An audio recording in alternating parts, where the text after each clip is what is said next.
CES 2018. Get ready for yet more, yes more, smart devices. If CES is a guide, you'll soon be surrounded by a multitude of brainy things, not only smart speakers, electronics gear, and appliances, but eventually household robots, an intelligent car, and maybe even the very city you live in. All things smart is an underlying theme leading into the annual tech shindig that commences this weekend in Las Vegas, giving the public an early look at devices they may buy later this year or next. Thought you just successfully navigated the decision about whether to purchase an Amazon Dot versus a Google Home Mini? Think you've got smart lighting figured out?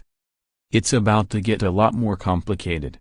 Amazon and Google are pushing their artificial intelligence, AI, into a range of uses and partner products, widening the potential for the convenience and privacy perils that these always-listening devices promise. The buzzword of the entire show is going to be AI, says Creative Strategies President and veteran CES attendee Tim Bajarin, who says the tech industry is going to apply AI to pretty much everything it can. That's not all. To achieve this robot-controlled future, some major upgrades to the plumbing need to happen. The vision for a smart society also hinges on better bandwidth, speedy next-generation 5G wireless, and the placement of sensitive computing sensors all over your daily life. The 4,000 companies exhibiting to the 180,000 plus tech insiders thronging the convention halls will show how their products fit into that always-connected future. More, CES 2018.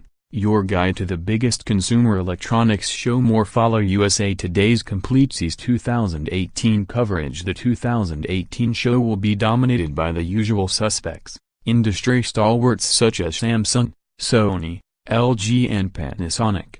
The keynotes are dominated by companies behind components that should make devices smarter, Intel CEO Brian Krzanich, or the manufacturers of traditional devices that should be getting smarter, Ford Motor CEO Jim Hackett and Richard Yu, CEO of Chinese phone maker Huawei. NVIDIA, whose CEO and founder Jensen Huang was a keynoter last year, is back pushing the company's vision for AI inside the home and car.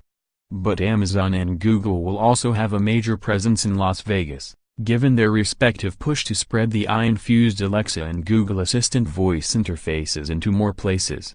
We'll learn which new products will answer to the "Hey, Alexa" and "OK, Google" commands.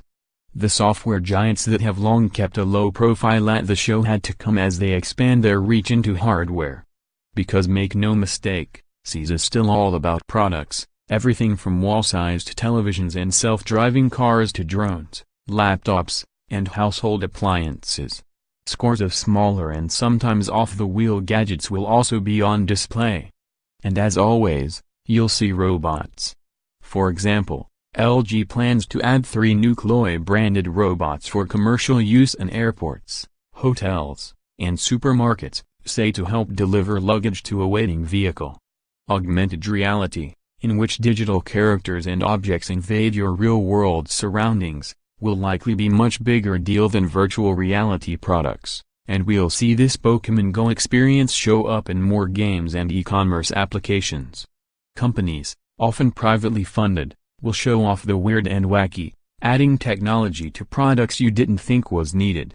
For instance, startup Shipillo is teaming up with the menswear fashion brand Periellis on a $75 leather tech wallet, which contains what Shipillo claims is the world's thinnest Bluetooth tracker.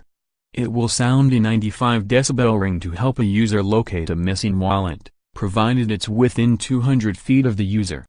This year's CES will also emphasize digital health and wellness, with dedicated areas covering sleep trackers, gluten monitors and such. The GynoSpoon 2 that's targeted at Parkinson's patients and promised this spring, is said to be an intelligent stabilization utensil that counteracts tremors as food is picked up and carried to the mouth. The emergence of the smart speakers, and tech heavyweights like Amazon and Google who are fighting for dominance, may have breathed new life into what was formerly known as the Consumer Electronics Show. The show, which is now in its 51st year, had been fighting a reputation for being a has-been.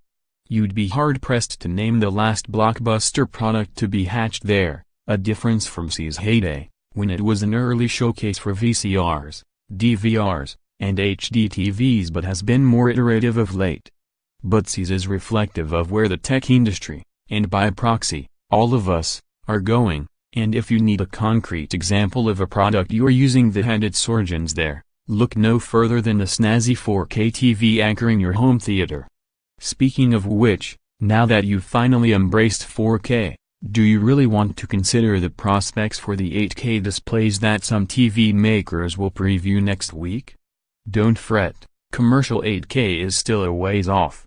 While executives from Verizon, Qualcomm and Baidu will discuss the rollout of 5G, and just before the show opened, AT&T announced plans to launch speedy 5G for smartphones by the end of 2018. CES has never been a major launchpad show for smartphones.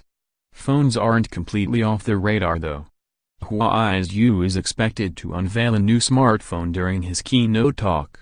And I'll be moderating a panel with execs from Samsung, Qualcomm and ZTE, titled, The New Normal in Smartphones.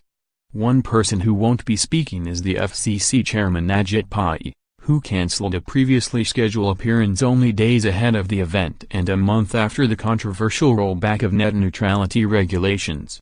Ford CEO Hackett's speech again signals that CES has become a vehicle for autonomous cars and auto infotainment systems, even a week ahead of the automobile industry's own big trade event in Detroit.